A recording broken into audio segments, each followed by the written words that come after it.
Hi friends, welcome to HTS heal the skin with me doctor Malanbi. तो आज हम बात करेंगे एजिलिक एसिड क्रीम के बारे में, एजिडर्म 20% क्रीम के बारे में। इसके यूजेस क्या हैं? ये acne, pimples, black heads, white heads, pimple marks, dark spots और सबसे ज़रूरी बात ये जो रोशिया होता है, जो स्किन पे आपके जो बारीक बारीक रेड रेड वेजल्स जो होते हैं पूरा दिखने लगते हैं ना, लाल लाल वेजल्स, उसको भी ठीक करने के लिए ये काम करता है। इसके बेनिफिट्स की बात करें तो एजिलिक एसिड एक एंटीऑक्सीडेंट है, एंटीबैक्टीरियल क्रीम है। एंटीबैक्टीरियल जैसे कि ये एक्नेस की जो ग्रोथ होती है उसको रोकता है, एक्ने कॉजिंग बैक्टीरियाज को किल करता है, जिसकी वजह से एक्ने जो आपके एक्टिव एक्ने हैं वो ठीक होते हैं। जो आगे जो एक्ने की ग्रोथ होती है उसको भी प्रिवेंट करता है, रोकता है एक्ने होने से फ्यूचर में। एक्सेस ऑयल प्रोडक्शन को रोकता है, जिसकी वजह से ऑयलीनेस स्किन पे कम हो जाती है। जैसे कि डार्क स्पॉट्स हैं, पिंपल्स हैं, उसको भी जो पिंपल्स के मार्क्स होते हैं उसको लाइटर करता है। जैसे जैसे यूज़ करना स्टार्ट करते हैं उसको लाइटर करते हैं। इसमें केरेटोलाइटिक प्रॉपर्टी है और कोमोडोलाइटिक प्रॉपर्टी है। जैसे कि स्मॉल जो छोटे छोटे पिंपल्स होते हैं जो आपके फेस पे उठ जाते हैं एकदम बारीक बारीक, कोमोडॉन जिसको हम लोग कोमोडॉन्स बोलते हैं, उसको भी ये ठीक करता है, उसको भी सुखा देता है और स्किन से रिमूव करता है। ब्लैक हेड्स, वाइट हेड्स के लिए अच्छा है।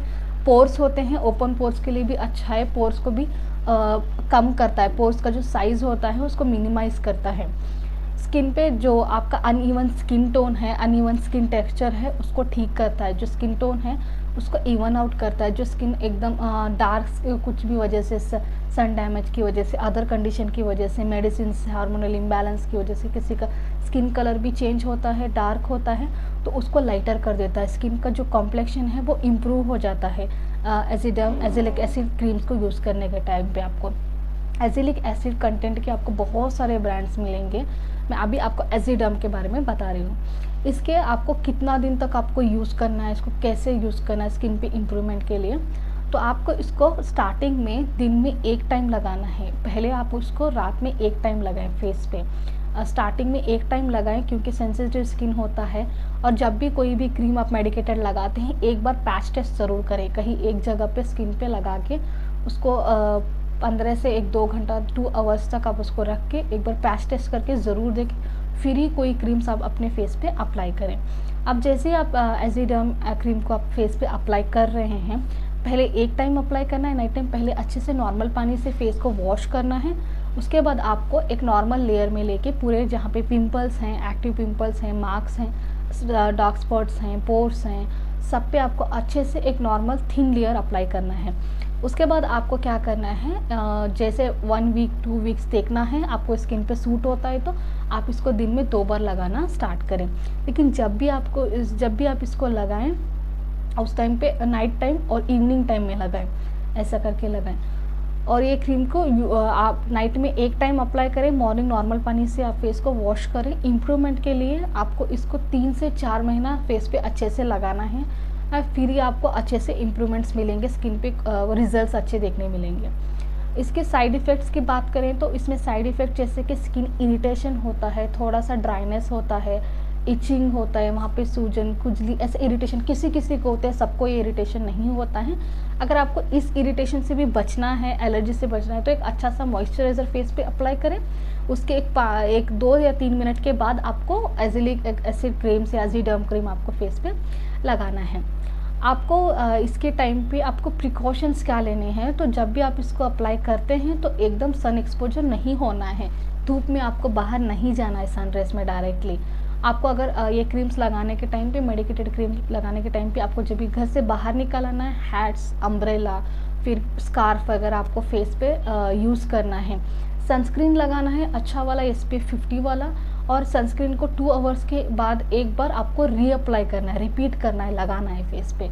सनस्क्रीन कम्प्लीटली आपको सन रेज से, सन एक्सपोजर से, जो सन रेज होते हैं उससे प्रोटेक्शन नहीं देता है, इसलिए आपको सनस्क्रीन के साथ साथ आपको अम्ब्रेला, हैट्स, फिर कैप अगर आपको यूज़ करना है, प्रोटेक्टिव क्लोथिंग्स लेना है, जैसे कि स्कार्फ होगा उसको आपको फेस पे ढकना है, ऐसी सारी चीज़ें भी लेना है।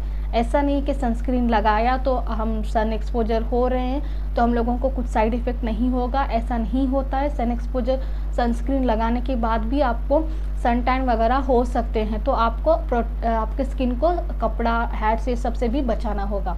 जब भी आप कोई भी मेडिकेटेड क्रीम्स यूज़ कर रहे हैं फेस पे, उसके टाइम पे आपको एक बार आपके डर्मेटोलॉजिस्ट या डॉक्टर से ज़रूर कंसल्ट करना चाहिए, क्योंकि कुछ क्रीम्स के मेडिकेशंस वगैरह होते हैं वो किसी और ड्रग्स के साथ इंटरेक्शन करता है।